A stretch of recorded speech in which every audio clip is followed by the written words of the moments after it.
আসসালামু আলাইকুম। আশা করি সবাই ভালো আছে। সবাই কি আমার কথা শুনতে পাচ্ছি? আচ্ছা, ঠিক আছে। তো আজকে আমাদের যে আলোচনার টপিক সেটা হচ্ছে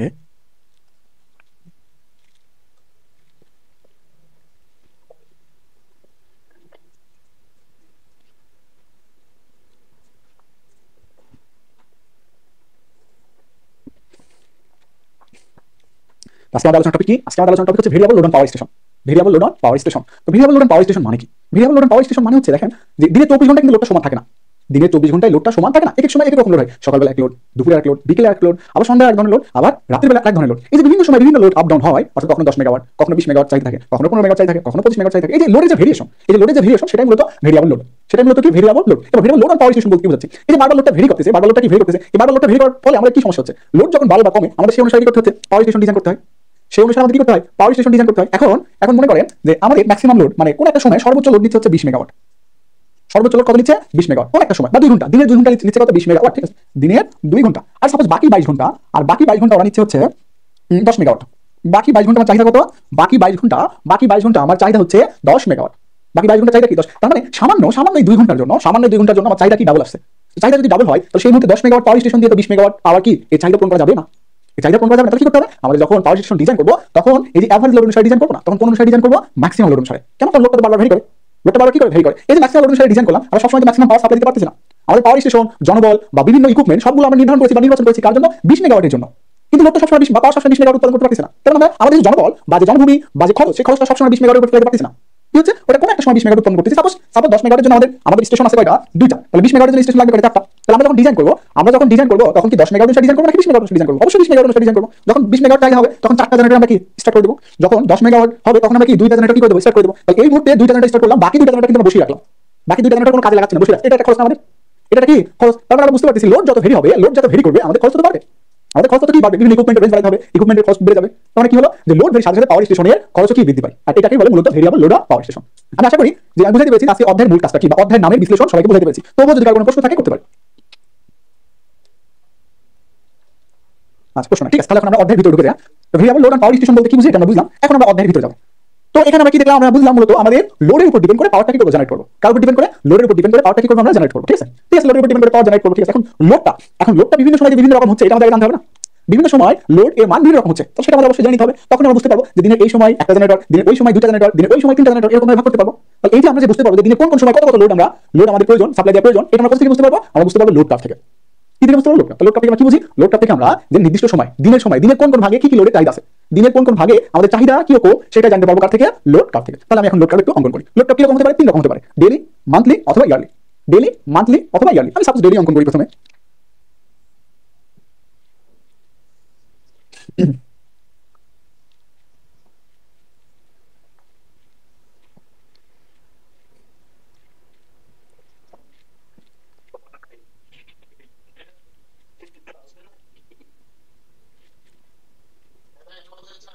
আর কথা বলতে কেন লাগবে? এই সময়টা কথা কথা বলে না, বলি নাই?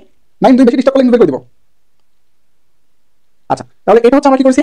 এটা লোডটা অঙ্কন করেছি। আমি সাপোজ দিনের এটা কি ডেইলি লোডটা অঙ্কন করেছি। ডেইলি লোডটা অঙ্কন করেছি। এখান থেকে আমরা বুঝতে পারবো যে এই যে প্রতিদিন কোন সময় কি পরিমাণ লোড লাগতেছে, কোন সময় কি পরিমাণ লোড প্রয়োজন। সাপোজ প্রথমে এইটুকু লোড প্রয়োজন, তারপরে এরকম লোড, তারপরে একটু বেশি, তারপরে একটু কম, তারপরে আরো কম। এখান থেকে আমরা বুঝতে পারতেছি যে দিনের কোন সময় কি কি ধরনের লোডের কি চাহিদা, দিনের কোন কোন সময় কি কি ধরনের লোডের কি চাহিদা, সেটা আমরা এই লোড থেকে আমরা কি অঙ্কন করতে পারবো বা বুঝতে পারবো। লোড থেকে বুঝতে পারবো যে সাপোজ যখন এইটুকু সময় তখন কি করতে পারবো? আমরা শুধুমাত্র একটা জেনারেটর চালাবো। যখন এই সময় তখন তার একটা জেনারেটর চালাবো না, তখন বেশি চালাতে হবে। কেন? কারণ লোডের চাহিদা বেশি, লোডের কি চাহিদা বেশি। এখন এই যে ভাগ আছে, এক সময় এখানে, এক সময় এখানে, এক সময় এখানে, এই যে ভাগ আছে বা স্তর আছে, এই স্তরের নাম আলাদা হবে। এই স্তর কি আছে? নাম আছে আলাদা। স্তরের নাম আলাদা কেন হলো? দেখেন, স্তরের নাম আলাদা হলো কারণ আমাদের অনেকগুলো প্রতিষ্ঠান, সাপোজ বাসাবাড়ি আছে, হসপিটাল আছে, কলেজ আছে, তারপর কি শপ আছে। বাসাবাড়ি, হসপিটাল, কলেজ বা শপস তো ধরি সাপোজ একটা সিটির জন্য, একটা শহরের জন্য কি আছে? কলেজ। কলেজ চলে কয়টা পর্যন্ত? সম্ভবত 9টা থেকে 2টা বা 9টা থেকে 5টা, যাই চলুক না কেন। তারপরে শপ, তাহলে শপ চলে কয়টা? 10টা থেকে শুরু করে 10টা আমাদের দেশে বা তার আগে শুরু হয়। তারপরে কি হসপিটাল, হসপিটাল চলে কি 24 ঘন্টা। হসপিটাল চলে কত ঘন্টা? 24 ঘন্টা, ঠিক আছে। তো কলেজ চলে 9টা থেকে 2টা আর দোকান চলে 10টা থেকে 10টা, হসপিটাল চলে কি 24 ঘন্টা। তাহলে এখন হসপিটালের জন্য এক ধরনের পাওয়ার প্ল্যান্ট, মানে এক ধরনের পাওয়ার আছে, এটার জন্য একরকম, এটার জন্য একরকম না। হসপিটালের জন্য কি 24 ঘন্টা চলতেছে না? হসপিটালের জন্য কি চলতেছে? 24 ঘন্টা আমাদের পাওয়ার সাপ্লাই করা লাগে, কারণ হসপিটাল 24 ঘন্টায় চলে। তাহলে 24 ঘন্টা যদি পাওয়ার সাপ্লাই দিই, তাহলে 24 ঘন্টা যে পাওয়ারটা সাপ্লাই দেবো বা যে পাওয়ারটা প্রয়োজন, 24 ঘন্টা যে পাওয়ারটা সাপ্লাই দেবো বা যে পাওয়ারটা প্রয়োজন বা প্রতিদিনের যে চাহিদা, প্রতিদিনের যে চাহিদা স্টেবল থাকে, সেটা মূলত বলা হচ্ছে বেজ লোড। তাহলে এই 24 ঘন্টা টাইম মূলত কি? Base load. বেজ লোড মানে কি? হসপিটাল, ঠিক আছে। তাহলে এটাকে আমরা কি বলবো? Base load. আমি আবার লিখে দেবো, সমস্যা নাই, আপাতত সবাই একটু জাস্ট দেখি এটা কি আসলো বেজ লোড, ঠিক আছে। আচ্ছা, এখন বেজ লোড এটা দিলাম, কোনো সমস্যা নাই। কিন্তু এখন কথা হচ্ছে কি, শুধু কি বেজ লোড আছে? এই বেজ লোড দিনে 24 ঘন্টা পাচ্ছি, যদি বেজ লোড আছে না, এই যে একটা কি আছে সর্বোচ্চ লোড, কোন এক সময় একটা লোড পড়ে সর্বোচ্চ, কোন সময় দেখো তো, এই যে এই সময় ভাবো বিকেল বেলা বা সন্ধ্যার সময় কি পিক আওয়ার থাকে না, তো পিক আওয়ারে তো পিক লোড পাবো, পিক আওয়ারে কোন লোড পাবো, পিক লোড, কারণ পিক আওয়ার বলতে সাপোজ এটা বোঝায় এই যে লোডটা আছে এটা কি পিক লোড, এটা কি লোড, পিক লোড। এখন পিক লোড এবং বেজ লোড এর মাঝামাঝি যে লোডটা সেটা বলে ইন্টারমিডিয়েট সাইক্লিং লোড বা ইন্টারমিডিয়েট লোড বলো, যাই বলো না কেন, ইন্টারমিডিয়েট লোড, ইন্টারমিডিয়েট লোড। তার মানে লোড কার্ভে কি থাকবে, বেজ লোড থাকবে, ইন্টারমিডিয়েট লোড থাকবে, পিক লোড থাকবে। এই হচ্ছে আমাদের বেজ লোড, কয় দিনের, একদিনের। এই হচ্ছে আমাদের লোড কার্ভ। লোড কার্ভটা কয় দিন হলো, একদিন, ঠিক আছে। লোড কার্ভ কয়েকবার হতে পারে, একদিন হতে পারে, আবার এক মাসে হতে পারে, এক বছর হতে পারে। এটা দেখলাম কি লোড কার্ভ। এখন দেখবো হচ্ছে আমরা লোড ডিউরেশন কার্ভ। এখানে মুছে দেই, ভালো করে লিখি। এটা দেখলাম হচ্ছে লোড কার্ভ। এবার দেখবো লোড ডিউরেশন কার্ভ।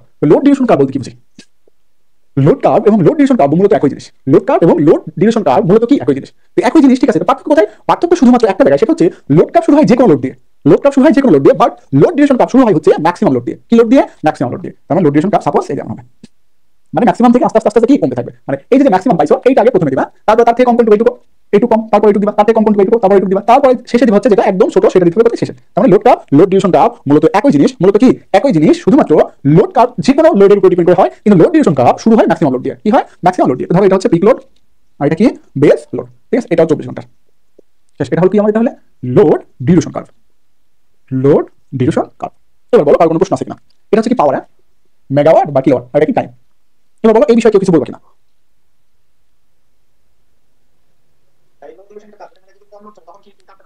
সব কার্ভই কাউন্ট হবে, কাউন্ট হবে না, কম লোড বেশি লোড নেই শেষে। তুমি ভুল বুঝতেছো, শুরু থেকে বা কোন আস্তে আস্তে বাড়বে সেটা বলবো হচ্ছে লোড কার্ভ, সেটা বলবে কি লোড কার্ভ। আর লোড কার্ভ থেকে আমরা অঙ্কন করবো load duration curve. Load curve maximum কোথায়, এখানে না, তাহলে এখানে যে লোডটা আছে সেই লোডটা প্রথমে দিব, দিয়ে তারপর কম লোড যেটা সেটা তারপরে দিব, তারপর তার থেকে কম লোড যেটা সেটা তারপরে অঙ্কন করবো। এইভাবে অঙ্কন করে যেটা হয় সেটা লোড ডিউরেশন কার্ভ। গুলা ফেলতে হবে না। আচ্ছা এগুলোর জন্য একটু ওয়েট করতে হবে তাই না। আচ্ছা এগুলো তো সমস্যা আছে কারোর নাই, তাহলে এবার আমরা আসি।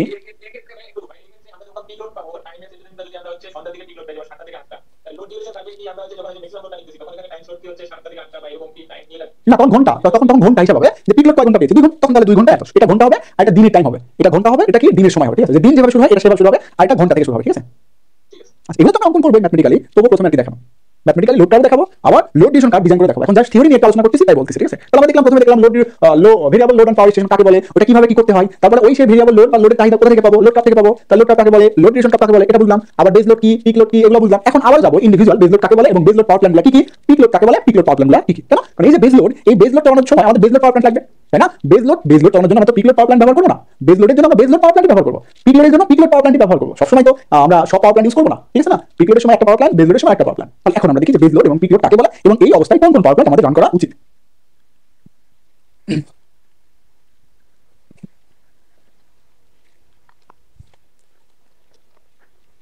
প্রথম কথা, প্রথমে কি যে বেজ লোড পাওয়ার প্ল্যান্ট কাকে বলে,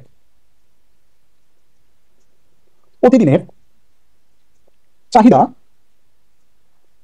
প্রতিদিনের চাহিদা পূরণের জন্য, প্রতিদিনের চাহিদা পূরণের জন্য যে পাওয়ার প্ল্যান্ট সবসময় চালানো হয়, যে পাওয়ার প্ল্যান্ট প্রতিদিনের চাহিদা পূরণের জন্য যে পাওয়ার প্ল্যান্ট সবসময় চালানো হয়, সবসময় চালানো হয় তাকে বেজ লোড পাওয়ার প্ল্যান্ট বলে, তাকে বেজ লোড পাওয়ার প্ল্যান্ট বলে। তাহলে কি বলেছি যে প্রতিদিনের চাহিদা পূরণের জন্য যে পাওয়ার প্ল্যান্ট সব সময় চালানো হয় তাকে বেজ লোড পাওয়ার প্ল্যান্ট বলে, ঠিক আছে। বেজ লোড পাওয়ার প্ল্যান্ট কাকে বলে এটা বুঝলাম। এখন বেজ লোড পাওয়ার প্ল্যান্টগুলো কি কি, বেজ লোড পাওয়ার প্ল্যান্টগুলো কি কি সেটা আমরা এখন দেখবো। আমি কয়েকটা বলে দিব না। প্রথম কথা হচ্ছে থার্মাল পাওয়ার প্ল্যান্ট, মানে কয়লা গ্যাস এগুলা, তাহলে কি থার্মাল পাওয়ার প্ল্যান্ট। আচ্ছা তারপরে হাইড্রো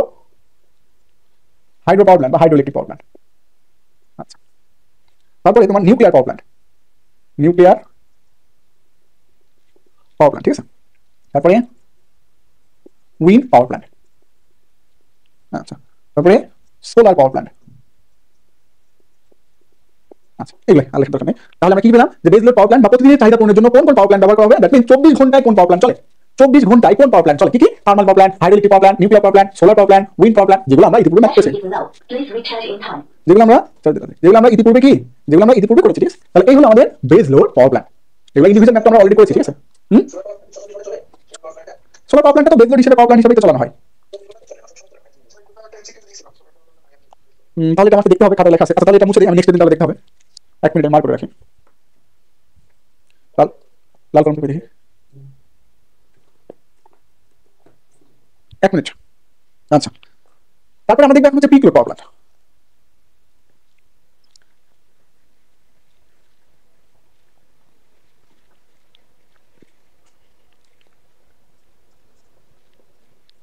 পিক লোড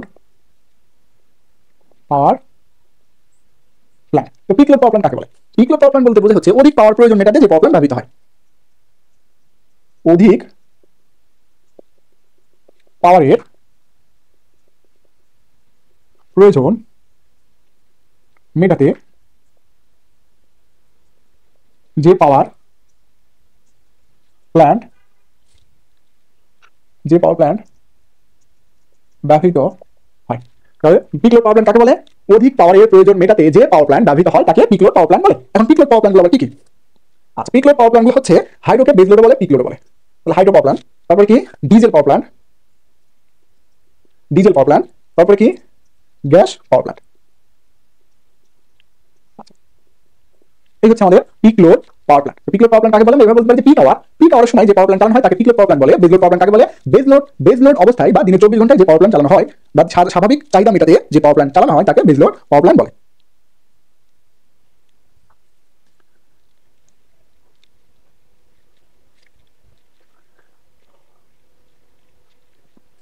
ঠিক আছে, এখন আমরা সামনের দিকে যাব। এগুলো আমরা ভেরিয়েবল লোড, পাওয়ার স্টেশন এগুলো সম্বন্ধে যাব। এখন আমরা সূত্র নিয়ে আলোচনা করব। ঠিক আছে, প্রথমত লোড ফ্যাক্টর। লোড ফ্যাক্টর কাকে বলে?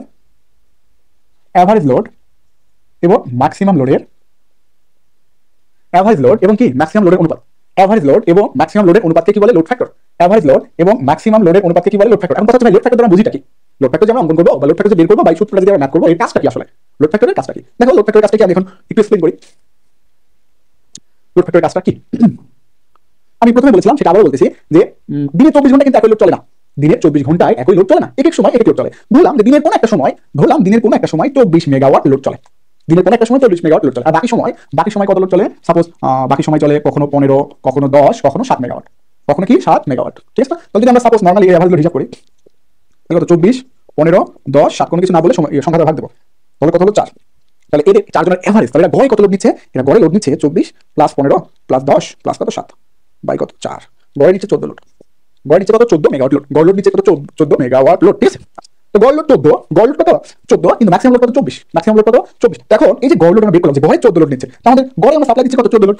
গড়ে সাপ্লাই দিচ্ছি কত লোড? 14 megawatt load. এখন কি ট্রান্সফরমারটা বা পাওয়ার স্টেশন ডিজাইন করবো কি 14 লোডের উপরে নির্ভর করে? না, 14 লোডের উপর ডিজাইন করে আমরা নির্ণয় করবো না। 14 মেগাওয়াট লোডের উপর ডিজাইন নির্ণয় করবো না বা নির্বাচন করবো না। কেন করবো না? কারণ 14 এর উপরে ডিপেন্ড করে যদি আমরা নির্বাচন করি, তাহলে 24 মেগাওয়াট লোড চালাতে পারবো না। কেন? কারণ ম্যাক্সিমাম রেটিং এর 14, তো 24 কিভাবে সাপ্লাই দিবে? 24 কিভাবে সাপ্লাই দিবে? না, দিতে পারবে না। তাহলে কি করতে হবে? সাপোজ আমাদের মোট ইউনিট কয়টা? 6টা। ইউনিট কয়টা? 6টা, তাহলে 6 ইউনিট।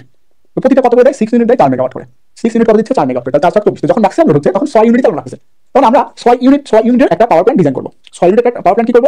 ডিজাইন করব। ঠিক আছে, তো 6 ইউনিটের পাওয়ার প্ল্যান্ট ডিজাইন করে আমরা 24 মেগাওয়াট লোড সাপ্লাই দিতে পারবো। ঠিক আছে, কিন্তু এই 24 মেগাওয়াট লোড কি সবসময় চালাবে? না, গ্রাহক তো সবসময় চালাচ্ছে না। গ্রাহক চালাচ্ছে গড়ে 14 লোড।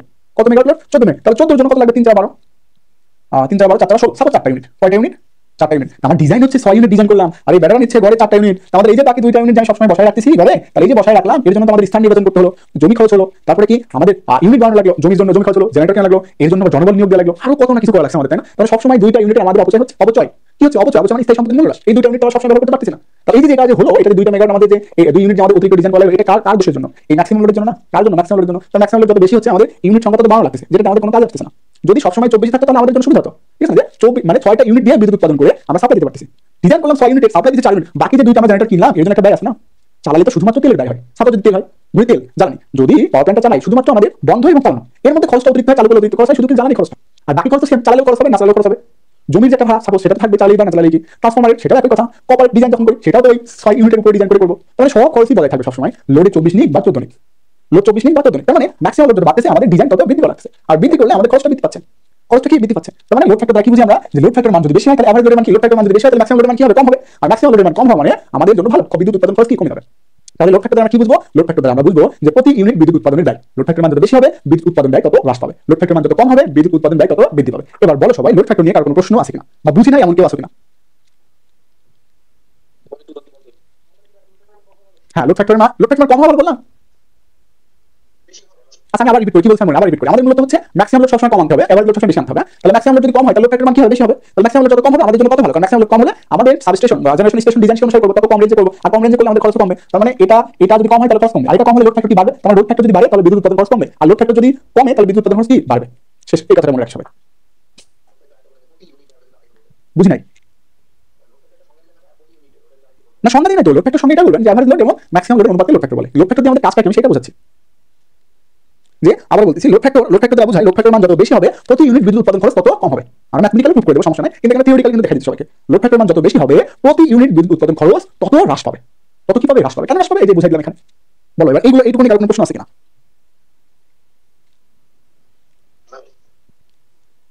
আচ্ছা, এইটুকুনি কারো কোনো প্রশ্ন নাই? আচ্ছা, তাহলে মুছে দিলাম।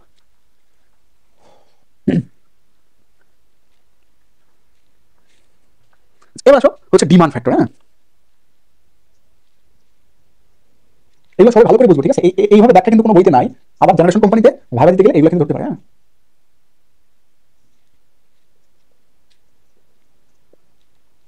আচ্ছা, তাহলে এখানে আমরা কি সূত্রটা লিখলাম? ডিমান্ড ফ্যাক্টরের সূত্রটা লিখলাম। ডিমান্ড ফ্যাক্টরের সূত্র লিখলাম যে ডিমান্ড ফ্যাক্টর মানে ম্যাক্সিমাম লোড বাই কি connected load. Maximum load by কি কানেক্টেড লোড। এখন প্রশ্ন থাকতে পারে, ভাই ম্যাক্সিমাম লোড তো বুঝি আমরা, কিন্তু কানেক্টেড লোড মানে আবার কি? কানেক্টেড লোড মানে আবার কি? কানেক্টেড লোড মানে কি?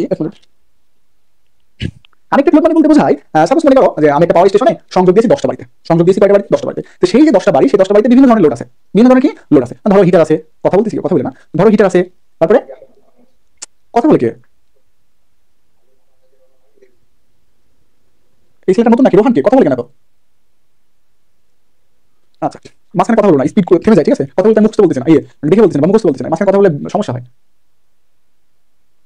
কি বলতেছিলাম? Demand factor maximum load by connected load. Connected লোডটা কি? বিভিন্ন আমাদের যে বাসাবাড়ি আছে, বাসাবাড়িতে বিভিন্ন লোড থাকে, ফ্যান থাকে, লাইট থাকে, টেলিভিশন থাকে, আর বিভিন্ন ধরনের লোড থাকে। তো প্রত্যেকটা লোডের একটা রেটিং আছে না? প্রত্যেকটা লোডের একটা কি আছে? রেটিং আছে। ধরো ধরো তোমার বাসাবাড়িতে ফ্যান আছে, ফ্যানের রেটিং ধরো 20 দিয়ে ধরো আর কি। তারপরে মনে করো আরেকটা মেশিন আছে, অন্য একটা মেশিন আছে, আরেকটা লোড ধরো, যে লোডের রেটিং সাপোজ 25 দিয়ে, ঠিক আছে? আর বিভিন্ন রেটিং আছে, ঠিক আছে? ধরো এখানে ওই হিসাবে ধরো এখানে 15 ওয়াট, আর এখানে ধরো কত 20 ওয়াট, এরকম আরো অনেকগুলো লোড আছে যার রেটিং হচ্ছে এইগুলা, যার রেটিং কি এইগুলা। এখন বলো যে লোডের যে রেটিং, সেই রেটিং অনুসারে কি রেটিং অনুসারে কি লোডগুলা কি নেয়? রেটের বিরুদ্ধে কি লোড চলে? কখনো রেটের বিরুদ্ধে চলে না। রেটের বিরুদ্ধে কি? রেটের বিরুদ্ধে থেকেও কম চলে।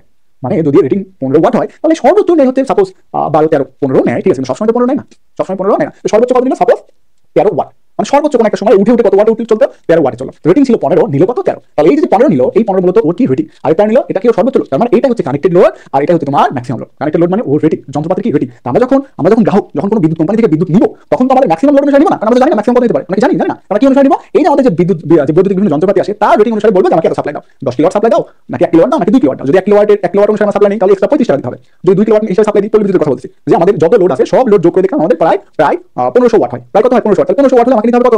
কত চাহিদা নিতে হবে? 2 কিলোওয়াটের চাহিদা নিতে হবে। এই যে 2 কিলোওয়াটের চাহিদা নিলাম, এর জন্য ব্যয় আসবে অতিরিক্ত 70 টাকা।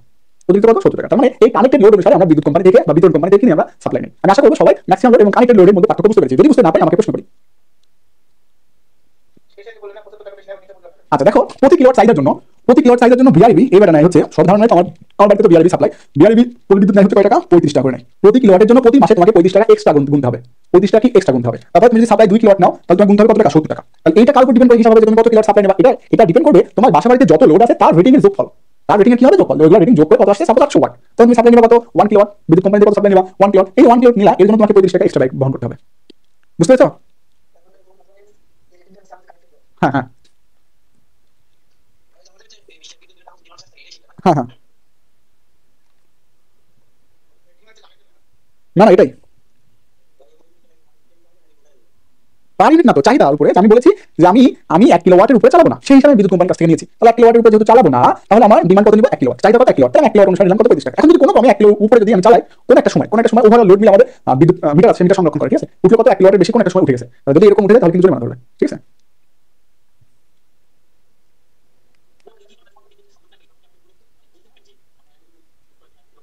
হ্যাঁ অবশ্যই। এখন যদি আমরা বিতরণ কোম্পানিকে বলে না দিই যে আমাদের চাহিদাটা কত, তাহলে সে কিভাবে ডিস্ট্রিবিউশন করবে? অথবা কোন একটা এরিয়ার জন্য সেটা ট্রান্সফরমার নির্বাচন করবে না, তাহলে সবার লোড যোগ করে সেটা ট্রান্সফরমার নির্বাচন করবে, তাই না?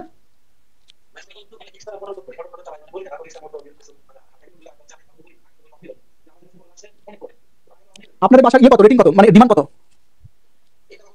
তাহলে দেখে নিন। এই যে আমি আমার বাসায় একটা দেখাই, এখানে ডিমান্ড চার্জ হচ্ছে কই এই যে ডিমান্ড চার্জ মানে সর্বোচ্চ চাহিদা ম্যাক্সিমাম লোড কত দিয়েছে আমাদের 2। এই যে আমার এখানে বাসা দিয়ে আছে কত 2, তার মানে আমি অনুমোদিত লোড কত, আমাদের অনুমোদিত লোড হচ্ছে 2 কিলোওয়াট। তার মানে আমার অনুমোদন আছে 2 কিলোওয়াট, এখানে লেখা আছে বিলের লেখা থাকে আমার লোডের অনুমোদন কত 2 কিলোওয়াট। তার অনুমোদন আছে 2 কিলোওয়াট। যদি আমি বেশি লোড চালাই তাহলে ওদের কি সাপ্লাই বেশি দিতে হবে, সাপ্লাই কি বেশি দিতে হবে, অথবা ট্রান্সফরমার রেটিং থেকে বেশি বৃদ্ধি পাবে আর ট্রান্সফরমারটা পুরো যেতে পারে, এই জরিমানাগুলো কাটতে নিবে, আপনার কাছ থেকে নিবে। এখন হতে পারে বিআরবি খরচ জানি না, বিআরবি মিটার এরকম সংরক্ষণ থাকে না, কিন্তু যেগুলো আপডেট যেরকম নেসকো এটা কিন্তু আপডেট কোম্পানি, এখানে কিন্তু ঠিকই রিডিং উঠে নিবে অনেক সময় এর নির্দিষ্ট চাহিদা থেকে বেশি নিছে। যখন রিডিং লিখতে আসবে তখন এমনিতে ধরা যাবে, ঠিক আছে, যে এর নির্দিষ্ট চাহিদা থেকে বা অনুমোদন লোড থেকে বেশি চালাইছে।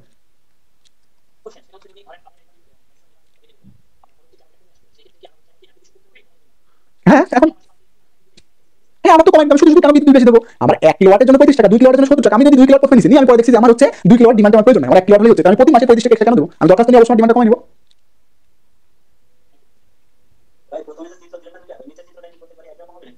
ওটা লোডের উপর, ওটা লোড কার্ডের উপর ডিপেন্ড করে হবে। হ্যাঁ আমরা অঙ্কন করবো, এগুলো সমস্যা নেই, জাস্ট একটা ধারণা দিচ্ছি, ম্যাথমেটিক্যাল আরো দেখাবো।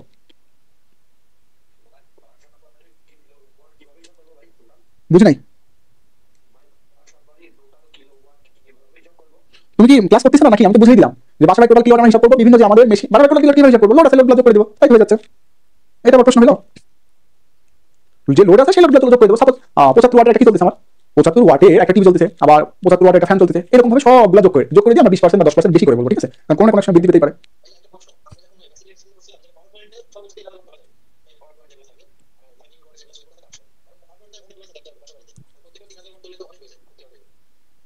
না না, পাওয়ার পয়েন্টের হিসাব কেন আসবে? পাওয়ার পয়েন্টের হিসাব তো না, পাওয়ার পয়েন্ট আমি আমি তো লোড চালাচ্ছি না, পাওয়ার পয়েন্ট লোড না, পাওয়ার পয়েন্ট লোড না, আমার হিসাব হবে লোড অনুসারে, আমি কি লোড চালাবো বা কতটুকু লোড চালাবো সেই অনুসারে আমি চাহিদা নেব, ঠিক আছে। হ্যাঁ বলেন, দ্রুত বলেন, অনেক হয়ে গেল এক্সট্রা কথা বলেন। হুম, বাসাবাড়ি থেকে আপনি শেষ ওখানে দিয়েছেন এক্সট্রা 1500 টাকা জরিমানা ধরছে। এখন কিভাবে জরিমানা ধরছে এটা আমার জানা নেই, তবে কি হতে পারে সেটা বলি। প্রথম কথা, হচ্ছে ডিমান্ড চার্জ, প্রথম কথা কি ডিমান্ড চার্জ সেটা বলছি, আর দ্বিতীয় কথা ওটা ডাইভার্সিটি ফ্যাক্টর সময় বলবো, তো একবার বলে দিই। দ্বিতীয় কথা হচ্ছে কি, যে স্মার্ট মিটার যেগুলো আছে সেগুলো কিন্তু রিডিং দেওয়া থাকে, যে আপনাকে অনুমোদন দিয়ে দেয় যে আপনি এই সময় থেকে এই সময় আপনি এই লোড চালাতে পারবেন, আবার এই সময় থেকে এই সময় আপনি 10 ওয়াট চালাতে পারবেন, আবার এই সময় তারপর সময় থেকে পরের সময় 5 ওয়াট চালাতে পারবেন। এই যে অনুমোদন দিচ্ছে, সময় অনুসারে কিন্তু অনুমোদন দেয়, সময় অনুসারে অনুমোদন দেয়, ঠিক আছে। এই যে অনুমোদন আপনাকে দিয়ে দিল, আপনি যে সাপোজ 10টা থেকে 5টা দিচ্ছে, আপনাকে বলছে 10টা থেকে 5টা আপনি 2 কিলোওয়াট বেশি চালাবেন না, ঠিক আছে, আপনি 10টা থেকে 5টা আপনি চলেছেন 2 কিলোওয়াট, তখন আপনি জরিমানা ধরবেই, আপনার অনুমোদন আছে এটা, ঠিক আছে। এই দুই ধরনের হতে পারে, ঠিক আছে। প্রতি মিনিট হোক সমস্যা নাই তো, প্রতি মিনিট হবে, ওটা মাস্ট বি, ওটা তো আপনার লিগেল, ওটা আপনি লিগেল খরচ। এখন আপনি যে ওটা লিগেল কাজ, ইলিগেল কাজ করছেন, আপনি অনুমোদন দেওয়া যাবে, থেকে বেশি নিছেন। এখন কি করছে, ওই যে বললাম যে আমি জানি কোন একটা এরিয়াতে আমার দরকার হচ্ছে 10 মেগাওয়াট, কোন একটা এরিয়াতে দরকার 10 মেগাওয়াট, আমি 10 মেগাওয়াট অনুসারে সেই এরিয়াটা আমি ডিজাইন করেছি, সেই এরিয়াতে কি 10 মেগাওয়াট অনুসারে ডিজাইন করেছি, ট্রান্সফরমারটা 10 মেগাওয়াট অনুসারে ডিজাইন করেছি। এখন যদি আপনারা যদি বেশি লোডে চালান তাহলে ট্রান্সফরমার নষ্ট হয়ে যেতে পারে, আবার কি কোন একটা সাইড বন্ধ রেখে আরেকটা চালাতে হবে, কারণ আপনাদের উপর ডিপেন্ড করে তারা সাপ্লাই দিবে। তারপর কি এই যে ঘাটতি বা কমিউনিকেশনের ঘাটতি পড়ে যায়, এটা কার জন্য? গ্রাহকের জন্য, তাহলে এর জন্য জরিমানা দিতে হবে না। আর কি কিছু বলবো? আচ্ছা আচ্ছা, তো এখন আমি লাস্ট একটা সূত্রটা বলি, এই সূত্রে লাস্ট কথা, বাকি সূত্রগুলো মুখস্থ, এগুলোতে আমার কিছু জানা নাই। আমাদের দেখলাম ডিমান্ড ফ্যাক্টর, তারপর দেখলাম আমরা কি লোড ফ্যাক্টর। হ্যাঁ এখন দেখবো হচ্ছে, বুঝি নাই, ডিমান্ড ফ্যাক্টর না। আচ্ছা ডিমান্ড ফ্যাক্টর দেখেন, demand factor maximum load by কি connected load, maximum load by কি কানেক্টেড লোড। এখন কোন একটা এরিয়ার ম্যাক্সিমাম লোড সাপোজ হচ্ছে 20 মেগাওয়াট, ওর কানেকশন দেওয়া আছে সাপোজ কত 25 মেগাওয়াট, তাহলে ওর এরিয়ার ম্যাক্সিমাম লোড, হ্যাঁ এরিয়ার কি ম্যাক্সিমাম লোড, এরিয়ার ম্যাক্সিমাম লোড কত 20 মেগাওয়াট, কানেকশন কত 25 মেগাওয়াট। তো ও যে কানেকশন, সেই কানেকশন অনুসারে কি ছিল আমরা, যে কানেকশন সেই কানেকশন অনুসারে আমরা ডিজাইন করতে চেয়েছিলাম, এবং সেই কানেকশন অনুসারে বিদ্যুৎ বিল দিচ্ছে এক্সট্রা ডিমান্ড চার্জ, যেটা কারণ শুনেছি কানেকশন অনুসারে এক্সট্রা ডিমান্ড দিচ্ছে না, আমাদের কিছু এবার নিজে হচ্ছে 25, কিন্তু প্রতি চালাচ্ছে না, কত চালাচ্ছে 20 চালাচ্ছে, কত চালাচ্ছে 20 চালাচ্ছে, তাহলে এই ডিমান্ড ফ্যাক্টরটা কত হবে, ডিমান্ড ফ্যাক্টর হবে যে 20 ভাগ কত 25, 0.8, ঠিক আছে। আবার আরেকজন সাপোজ ওর ম্যাক্সিমাম লোড হচ্ছে সাপোজ 22, ওর কানেকশন লোড ধরেন ওটাই কত 25, তাহলে এর ডিমান্ড ফ্যাক্টর কত হবে, 22 ভাগ 25 কত 0.88, 0.88। এবার এখান থেকে কি বুঝলাম দেখেন, কানেকশন নিচ্ছে 25, ও সর্বোচ্চ লোড দিনের কোথাও সর্বোচ্চ লোড দিচ্ছে কত 20 মেগাওয়াট, সর্বোচ্চ লোড সে নিচ্ছে কত 20। আমরা কিন্তু বিদ্যুৎ বিল মানে ওর যে ইয়েটা রেঞ্জটা সে অনুসারে কিন্তু নিচ্ছে 25 মেগাওয়াট, 25 মেগাওয়াট ওর যে লাগবে সে অনুসারে তার থেকে একটা ডিমান্ড চার্জ ধরেছি, কিন্তু সে ডিমান্ড নিচ্ছে কত 20 মেগাওয়াট, ডিমান্ড নিচ্ছে কত 20 মেগাওয়াট। তাহলে এই যে নিচে সে বেশি মানে কানেকশন হিসেবে নিচ্ছে, কিন্তু নিচ্ছে কি সে কম, তাহলে যে কম নিচ্ছে এর জন্য আমরা এখন ডিজাইন করবো, আমরা কিন্তু খুব চালাকি করে তখন ডিজাইন করবো কি, আমরা বিদ্যুৎ কোম্পানি আমরা, ঠিক আছে, তখন খুব চালাকি করে ডিজাইন করবো কত 20 মেগাওয়াটের জন্য ডিজাইন করবো। তাহলে এই 5 মেগাওয়াটের ডিজাইন করতে আমাদের কি কমলো, 5 মেগাওয়াটের ডিজাইন করতে আমাদের কমলো। এখন বলতে ভাই সে তো 25 বলেছে, কোনো সময় তো 25 বেশি নিতে পারে, হ্যাঁ নিতে পারেনি, সেটা তখন আলাদা ওয়ে করবো। কি রকম, যারা দেখছি ম্যাক্সিমাম সময় সে 20 মেগাওয়াট চালাচ্ছে, আমরা ওই এরিয়াতে একটা 20 মেগাওয়াট অনুসারে ট্রান্সফরমার সেট করলাম, তাহলে 25 মেগাওয়াট ট্রান্সফরমার দাম বেশি, 20 মেগাওয়াট ট্রান্সফরমার দাম কি কম, তাহলে 20 মেগাওয়াট ট্রান্সফরমার কি করবো, 20 মেগাওয়াট ট্রান্সফরমার আমরা কি লাগাবো, আমাদের খরচ কমবে, প্রথম কথা। দ্বিতীয় কথা, যদি কখনো এই ব্যাসারটা যদি কখনো বৃদ্ধি করে তখন কি করবো, অন্য একটা লাইন কি করবো আমরা আমাদের সুবিধার জন্য, বিদ্যুৎ কোম্পানি আমি আমার সুবিধার জন্য সে কি করতে পারি, কোন একটা সাইডে কি করবো লোড শেডিং দিয়ে দেবো, সেটা আমি যে অল্প রেঞ্জ ওখানে দিয়ে সাপ্লাই দিচ্ছি, সেটা আমাদের বিদ্যুৎ কোম্পানি চুরি আছে, ঠিক আছে, তাহলে অনুযায়ী দেবো সাপ্লাই কমাই দিও, দেখেন যতটুকু বৃদ্ধি ততটুকু দেবো। সেটা যদি আবার 20 যদি 25 থেকে ওভার করে তখন আবার জরিমানা ধরবো, ওরা কি ধরবো ধরে দেবো। তাহলে এখানে দেখেন এই যে 20 মেগাওয়াট, এর আমার কি খরচ বেশি লাগতেছে, সরি এই খরচটা ম্যাক্সিমাম ডিমান্ড যখন আমরা 22, তখন এর জন্য যে ট্রান্সফরমার আর তো খরচ আছে, সাপোজ ট্রান্সফরমার, এই ট্রান্সফরমার তো এক না, এই ট্রান্সফরমার কি বৃদ্ধি পাবে, এই ট্রান্সফরমার কি বৃদ্ধি পাবে, তাহলে খরচ বৃদ্ধি পাবে। তাহলে ডিমান্ড ফ্যাক্টর যখন 0.8 তখন খরচটা ছিল আমাদের কম, যখন ডিমান্ড ফ্যাক্টর 0.8 তখন খরচটা কি হলো, বৃদ্ধি পেয়ে গেল না? কথা বলি আমার সাথে। তাহলে এবার আপনারা বলেন ডিমান্ড ফ্যাক্টর বেশি হবে না কম হবে? শেষ কথা, ঠিক আছে? হ্যাঁ, লোড ফ্যাক্টর বিপরীত। আচ্ছা, আজকে বাদ দিয়ে দেবো। ওই আমার আগে আপনাদের আগে একটা ক্লাস ছিল তো, ওটা শেষ করতে করতে লেট হয়ে গেছে। ঠিক আছে, তাহলে আজকে আমরা দেখলাম ডিমান্ড ফ্যাক্টর, আজকে আমরা দেখলাম কি ডিমান্ড ফ্যাক্টর এবং কি লোড ফ্যাক্টর, ডিমান্ড ফ্যাক্টর এবং কি দেখলাম লোড ফ্যাক্টর। তাহলে আগামী দিন আরেকটা দেখবো, বাকিগুলো মুখস্থ আপনারা ওইটা আমাদের বাকিগুলো মুখস্থ করবেন। ডাইভার্সিটি ফ্যাক্টর, এটা দিয়ে আবার আমাদের অনেক কিছু লাভ হয়। এই ডাইভার্সিটি ফ্যাক্টর আমরা আগামী দিন তাহলে বুঝাবো, বাকি কয়েকটা সূত্র আছে ওগুলো সব একটু মুখস্থ করে রাখবেন, ওইগুলো বুঝিয়ে দেবো, সমস্যা নাই। যেহেতু আগামী দিন ম্যাথ পড়াবো, তো বাকি সূত্রগুলো সবাই একটু জেনে নেবো, ঠিক আছে? 2 মিনিটের মধ্যে একটা কথা কি বলেন তো?